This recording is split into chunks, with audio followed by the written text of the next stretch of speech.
各位領導，大家都去過華為啦。咁華為有一間一張白紙嘅公司，初起動呢間公司嘅任正輝，佢袋入邊淨係得21,000蚊嘅人民幣，而係一路40年時間，用咗40年時間就做到世界500強入邊嘅第25位。好難得同埋好犀利嘅成就，咁大家有冇諗到點樣可以做到呢？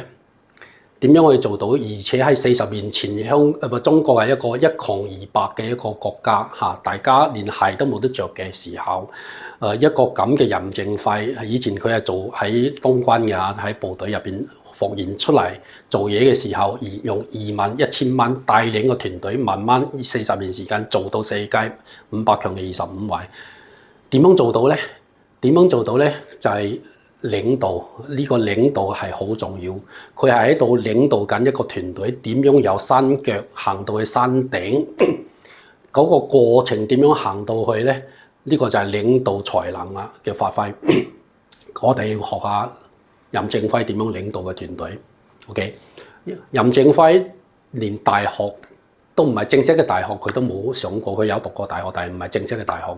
真真正正嘅由中國嘅40年前嘅情況之下咧，根本大家都唔知道有啲乜嘢嘢叫做企業文化啦，有啲乜嘢嘢叫做IC 啦，或者 IOT 啦，咁呢啲咁嘅嘢冇人知嘅咁。但係佢咁叻嘅，佢可以知道咁多嘢，學到咁多嘢，講出嚟啲嘢係頭頭是道咧咁。除咗佢有一種不斷學習嘅精神之外咧，有一個好重要就係佢係一個領導者，佢唔係樣嘢都係自己做晒佢。佢就算係 Superman 啊，佢就算係一個超人咧，佢都冇可能一個人就可以做到而家華為做緊嘅嘢嘅。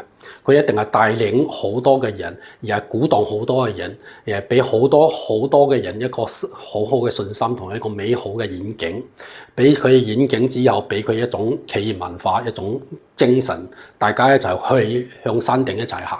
咁呢個就係我哋做領導咧，要學習任正輝嘅領導才能，我哋先至可以帶領團隊做得好。咁希望喺週末期間，大家睇多啲書，睇多啲視頻，我哋學下嘢，我哋大家一齊進步，好冇？多謝。